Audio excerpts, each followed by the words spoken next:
کے متعلق کچھ میں کہنا چاہتا ہوں، جس میں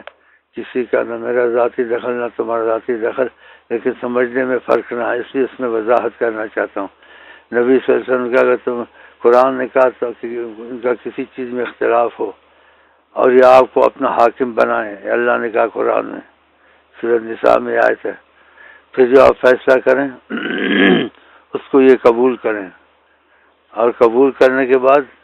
دل میں اس کو بوجھ محسوس نہ کریں کہ قبول تو کر لیا لیکن دل میں خوش نہیں تھا، تب بھی ایمان والا نہیں ہے۔ اگر اس نے قبول کیا، سب کچھ کیا، لیکن دل میں خوشی نہیں تھی، تو میرا مطلب اس سے یہ ہے کہ بھائی کوئی بھی مسئلہ ہو آپ کا آپس میں یعنی وہ حل نہیں ہوتا ہے، یعنی وضاحت اس کی نہیں ہے، حل نہیں ہوتا ہے، تو نبی کریم نے مشرق کا کہا، قرآن نے مشرق کہا ہے، اور مشرق میں تعلیم دی ہے، اتبعوا السواد العظم، اور اس طرف زیادہ جاؤ جہاں اکثریت ہو۔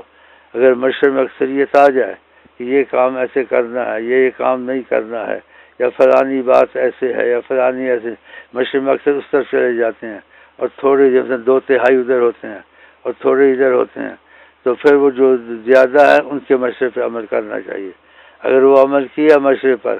تو نبی کریم کی بات مانی، اور جس نے وہ بات مان بھی لی اور دل میں اس کو خوشی نہیں تھی کہ جو میں چاہا نہیں ہوا وہ ہوا، تو وہ بھی قرآن نے کہا ایمان والا نہیں ہے۔ تو میرا مطلب آپ سمجھ گئے ہیں، کسی چیز میں اگر آپ لوگوں کو تردد ہو، آپس میں مشورے کریں، اور مشورے میں جس اکثریت ہو اس پہ فیصلہ کریں، اس پہ فیصلہ ہو جائے، اور جو اقلیت تھی ان کی بات نہیں مانی گئی، جو تھوڑے تھے،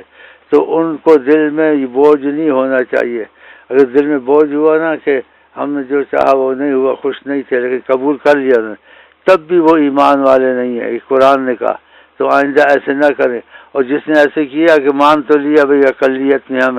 دل میں خوش نہیں تھا، سب میں اس میں ایمان نہیں ہے، اس کے وظیفوں کا اثر ختم ہو جائے گا آج سے۔ خدا بچے ایسی مصیبت سے۔ السلام علیکم ورحمۃ اللہ وبرکاتہ۔